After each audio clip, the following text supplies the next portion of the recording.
Welcome, guys and gals. You got Andrew here from IDB. Security is something that everyone kind of needs to take into consideration in one way or another. And Ring, which previously used to be Doorbot, they've really popularized the idea of a doorbell cam. So not only are you adding a camera that you don't have to worry about, but you also get the added benefits of being able to talk to someone while they're at your door. Whether it's someone that you need to check on to let in, or whether you're watching a delivery guy, or just making sure that someone's not stealing your packages. We've seen so many different manufacturers come out with these doorbell cams, but really one of the originals and probably one of the best is still Ring. Ring has the Video Doorbell 2, which is their kind of second generation-ish version of the Ring Video Doorbell. It is surprisingly small compared to what you may have expected based on all the pictures that have been going around, and it comes with quite a bit of versatility inside, between different mounting plates, different power options, and even different cover plates that can change whether you're looking for more of a lighter silver look or a darker black look. Inside of the box, you're going to find literally everything you need, between the mounting hardware, the USB cable to recharge the included battery, and just all sorts of bits and bobs to actually get this thing mounted up and going, which definitely is an easy task to get through. The biggest part to look at is, well, the doorbell itself. It is pretty standard, it fits pretty much in the palm of your hand. This front plate here is actually removable, so you can take that off and swap it with one of the two different colors that it comes with. You can kind of see on the inside, there's the setup button to actually get you rocking and rolling, and there's the battery compartment down there at the bottom.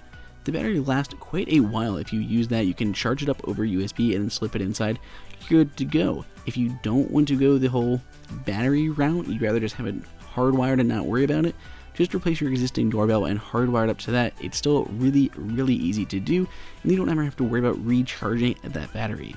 If, however, you are like me and you don't actually have a doorbell to replace it with, well then, luckily you can just use that included battery. There's all these other different tools included, including a screwdriver, some additional wires, a level to make sure you actually have this level on your door, and a drill bit. You may or may not need some or all of these pieces depending both on the way that you're having this wired up, as well as if you're going to be actually mounting this flush, if you're going to be attaching to something. It really just depends. I'm just glad that they include all these different pieces, so depending on how you want to actually attach this to your door frame, you got options. You don't have to run around looking for a drill bit or a screwdriver or specific screws that you need. Everything here is included, including the wire nuts for the wires. It's just really nice to have them include all of those things for you out of the gate. There's even an angled mount, so depending on how you want to have this set up, you can have it angled or flush against the wall.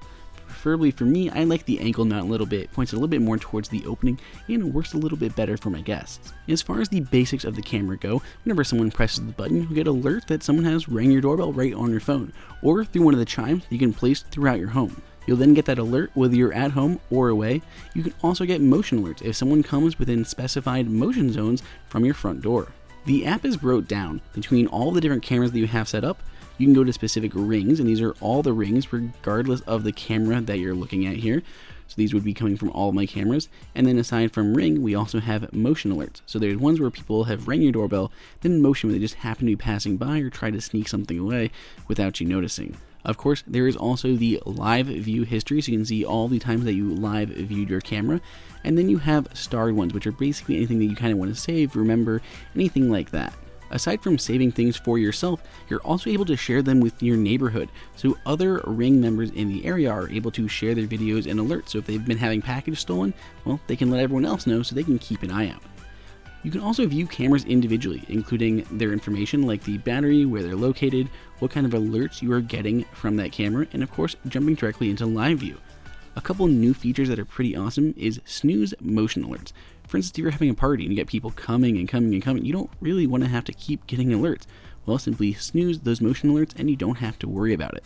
Motion zones was something I was incredibly impressed by, because it doesn't include just the areas of the frame, but it also includes the depth that they are away from the camera.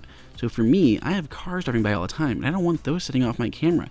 So I can specify just within a certain range and distance from my camera, as well as different areas of view, and only those will set off my alarm. So you can set up those motion zones as well as a schedule and configure your smart alerts. You can see the device health, so how the camera is doing, what it's connected to, what network, how good the network strength is for it to connect to. It'll connect to A, B, G, and N network, so no wireless AC going on here, and it will connect at 2.4 gigahertz. I also love the fact that you can link chimes, which are different chimes you can put throughout your home. So if someone presses your doorbell button, you don't have your phone, this chime can still go off and alert you. You can also set up individual tones for each door or different doorbell camera. So if you have a guest house or you have a front door and a back door and you want rings on both of them, you can set that up and get different alert tones for each camera. Of course, you can share with different users, so different users throughout the home. Whenever someone does ring your doorbell or you happen to just catch them in motion, you can actually go ahead and talk to them using the two-way audio. And it does have noise cancellation, so things like cars and wind shouldn't be too much of an issue. It also works well at night with night vision, and the camera's field of view happens to be about 160 degrees, which is not the widest camera that we've seen by any means, but considering people should be relatively close to your door, it's not too bad. I do have a little bit of a problem with their alerts. They're kind of boring. I like how in iOS there's more rich media alerts where you can actually see a preview of the video, and Ring, at least right now, doesn't do that. So you do have to tap in and get into the application to check out what has been going on. At least as of now, Ring also has not included support for HomeKit. So if you are part of Apple's ecosystem and you're really looking for any HomeKit enabled products, you're going to have to look elsewhere. There are other smart cameras out there that do include HomeKit support, but unfortunately, Ring, as of now, is not one of those partners. Hopefully that'll change in the future. I've been pleasantly surprised with my time testing out Ring. I'm actually quite impressed with how quickly it'll relay to you that there's motion at your front door. It's really, really impressive. Like, I literally see the alert, I pull up live view, and I can see it happening. It's just really quick, and that's something that was definitely a concern, because I don't want there to be a delay between when something happens and when I pick it up on my phone. If you would like to try out the Video Doorbell 2 for yourself, there's a link below in the description.